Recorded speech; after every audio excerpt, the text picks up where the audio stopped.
Magandang araw mga kapolitika at welcome back dito sa ating YouTube channel. Sa vlog na ito ay ating pag-uusapan itong international tournament na sasalihan ng Creamline dito sa VTV Cup. Bago ang lahat ay huwag kalimutang mag-like at mag-subscribe muna kayo dito sa ating YouTube channel para updated kayo dito sa ating mga latest volleyball issue. So sa vlog na ito ay ating pag-uusapan itong mga susunod na international journey ng Creamline dito sa kanilang kupunan, kasi ating napag-usapan doon sa ating mga naunang talakayan na merong mga netizen at mga basher na pumupuna dito sa Creamline. Ang sinasabi is pang Pinas lang at ang sinasabi ng iba ay pang local lang daw itong Creamline. So kumbaga kung i-join mo doon sa mga international tournament or mga international competition ay laglag itong Creamline.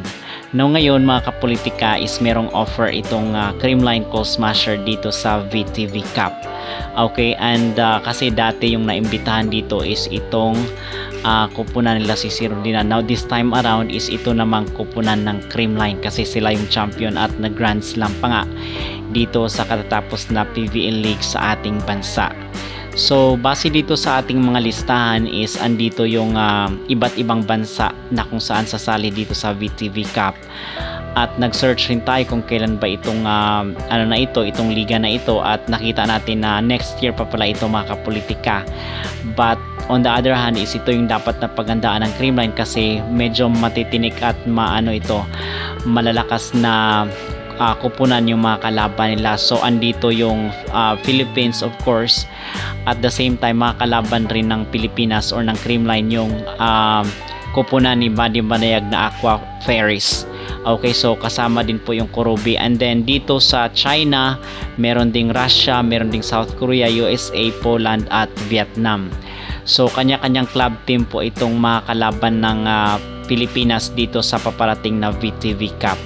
Okay, kasi para sa akin ang masasabi ko lang dito is parang it's time na rin na makapag-explore itong Creamline sa ibang bansa, kasi sinasabi nga doon na ibang level na itong Creamline Cold Smasher. So it's time na magkaroon naman sila ng international exposure at makikita rin talaga natin ang kakayanan ng Creamline kung saang level na nga ba na itong pagindi kalibring kupunan ng Creamline Cold Smasher. Kasi nga ang mga basher talaga kahit maganda or hindi maganda itong nangyayari sa isang kupunan ay talagang negatibo pa rin yung kailang opinion dito sa Creamline. So maybe para sa akin is panahon na para sa mga international tournament itong Creamline Cold Smasher. I think is hinog naman. So ito nga coach ng Japan sa nasa Kurashiki na team, ang sinasabi doon is parang may pagka-Japanese na daw ang tipo ng paglaro ng Creamline. Okay, so kaya nga natalo sila doon ng Creamline Cold Smasher at itong Signal, kasi ang sinasabi doon ng coach ng Kurashiki na nag-level up na at nakikita na nila doon yung galawan na pang Japan daw talaga. At agree po tayo dito na sasabak or sasali ang Creamline dito sa mga international tournament. Okay, so para masubukan naman kung hanggang saan talaga itong galing ng Creamline, kasi merong mga nagsasabi na kaya daw nananalo lang itong Creamline dahil mga mahinang team daw itong kanilang nakasagupa or nakakalaban dito sa PVL. So this time around maybe is hinog na itong CCS para sa mga international podium.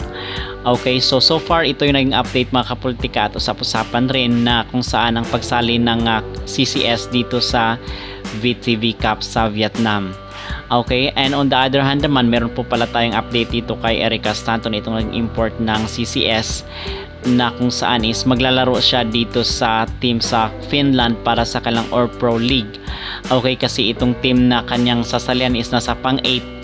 So maybe this time around is makapag-contribute siya doon ng difference dito sa team na kanyang sasalihan. Okay, ito kasi ang maganda pag yung isang import is maganda yung feedback at talagang nag-iingay sa social media dahil sa mga post ay napapansin po yan ng mga international club teams. So na-offeran niyan sila, at ito yung kagandahan dito kay Erika Stanton na kung saan is talagang minahal siya ng mga Pilipino, kung kaya after ng Creamline ay meron na naman siyang ganap yung kanyang career dito sa pagiging import. Okay, and so far dito naman kay MJ Perez, ang update rin po sa kanya is parang hindi mo na matutuloy siguro yung plano niya na personal dito sa kanyang pagpapakasal kasi meron na namang offer sa kanya dito sa Europe.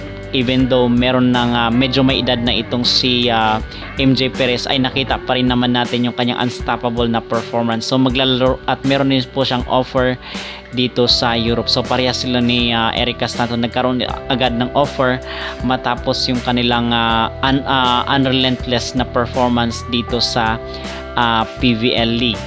Okay, so mga kapolitika, meron po pala tayong update kasi doon nga 'di ba yung naging issue ng PLDT at Takari, at meron na pong update at nakapag-decide na po ang PLDT na sasali sila dito sa All Filipino Conference sa mga susunod na buwan. And gusto nga rin natin na magkaroon ng sagupaan or match itong CCS kontra dito sa Team Alas, kasi sa tingin ko mga kapolitika, base doon sa ating observation at sa ating nakikita, ay parang nasa ibang level na nga talaga itong Creamline. So paano natin masusukat yung galing ng isang team kung hindi natin susubukan doon sa mga magagaling na team? Not unless is dito pa rin sila magdidwell dito sa mga mahinang kupunan dito sa ating PVL. So hindi natin ma-measure kung saang parameter na ba itong Creamline Cold Smasher. At isa pa ay dito rin natin mabubura mga kapolitika yung mga agam-agam at mga doubt talaga dito sa Creamline, na kung saan ang sinasabi ng iba ay binuhat lang daw sila ng kailang import. So dito natin makikita kung talagang yung mga local players natin ay talagang step up na yung kailang performance with or without itong kailang import na si Erica Stanton. Okay, so yung ating tanong ngayon is, payag ba kayo na magkaroon ng international competition itong Creamline, at payag ba kayo na magkaroon ng match or sagupaan itong CCS versus dito sa ating national team na Team Alas? Mag-comment down below at huwag kalimutang mag-like at mag-subscribe na rin kayo dito sa ating YouTube channel para updated kayo dito sa ating mga latest valuable issue.